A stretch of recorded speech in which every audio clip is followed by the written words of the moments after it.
Alright, let's take a look what we got. First we got the mount. This is the one that goes on the windscreen, so you attach it to the windscreen, twist it, and it will stay there, hopefully.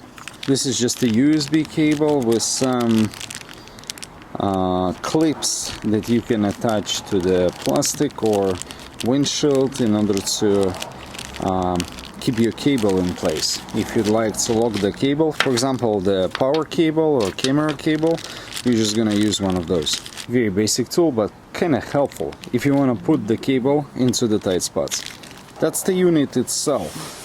It's not that big. Actually, when you look at the pictures on the website, it looks kinda big.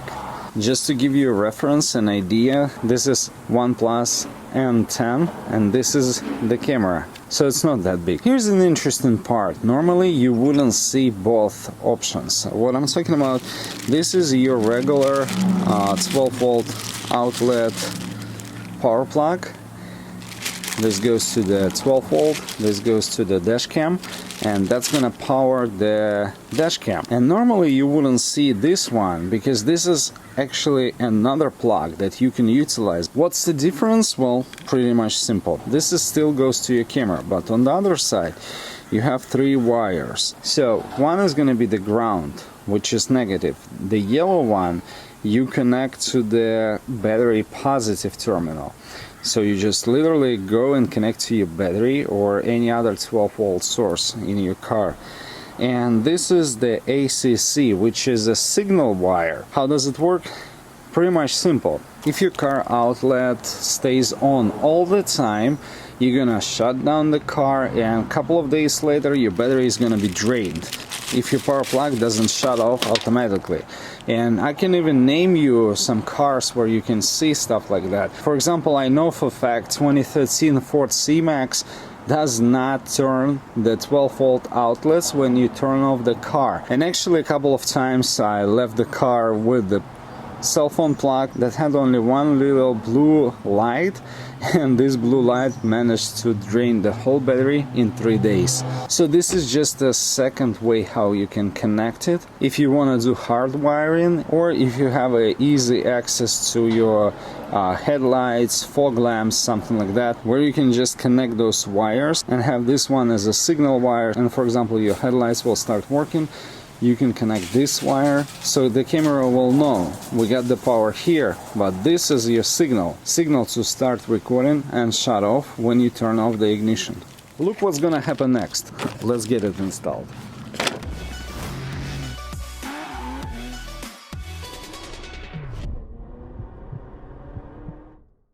First thing, get rid of this camera. I really didn't like it.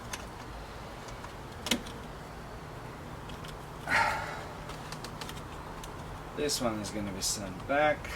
Step number 2, just take the footage from the camera because I can show you the difference.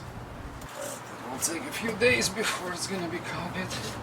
Just kidding, about 5 minutes. Let's get it going. This goes out. As you can see, I have a power plug right here, but it's actually wired behind those panels. It's actually wired to the same connections, to the same wires. I just cut the wires and added 2 more. This way I can have a power plug separately for the dash camera, because I simply want to use the phone charger, I want to use the Bluetooth FM transmitter. I would like to utilize this power outlet at its max. So I got a separate one for the Bluetooth FM transmitter that sits under this panel. Now, first thing first, we need to take the camera and we're gonna add the SD card, because without it, well, what's the point? Now, we're not gonna do any hard wiring because it doesn't make any sense since I already have the actual outlet. When you look at my other camera power plug, they don't have any filter for the noise, for the power noise. And yes, I do appreciate having one of those. There's this handy dandy tool. Now I need you. I didn't take the long ones, but that's fine. Well, you want to put a few zip ties if you're doing a hard wiring method with the other plug or something like I'm doing right now, just because you want to make sure that it's gonna stay in place. You don't want to have it moving around. You don't want to have your dash camera to turn off in any situation when you want the camera to actually be up and running. So I'd rather do this extra step with a couple of zip ties and some electrical tape, just to be sure it's gonna stay in place. So here you have it. Now we need to get rid of the excess extra wiring. Trust me, those couple of steps they will save you a lot of time later on if you're not gonna see any wires hanging out somewhere. Just do it now. Save you time later. Okay, we got it connected. Now to the most fun part. What about the rear camera?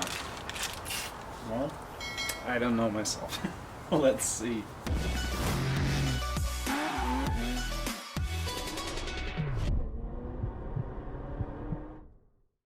The problem with Miata, you don't have a direct access to your trunk.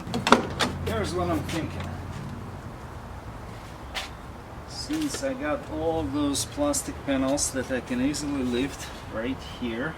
Okay, so we got the camera mounted right here, glued, zip tie connected through the panels, and I left it halfway because I want to connect the cable from the reverse camera, from the rear camera right away and start hiding it. The reason for that, you don't want to hide anything big next to the airbags, any large amount of extra cable. What you can do, you can actually hide it somewhere here where you don't have an airbag. So that would be a smarter way to keep the camera here, extra cable here, and wire it everything the way that you're not gonna see it.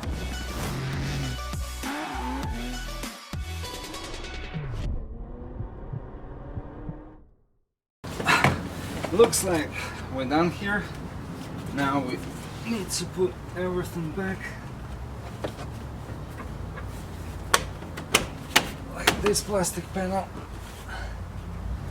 Alright, so far so good. I'm gonna drive it.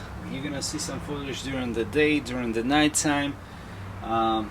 Let's see how it goes, because I was not impressed with this $50 camera. Let's see what the camera 400 can do.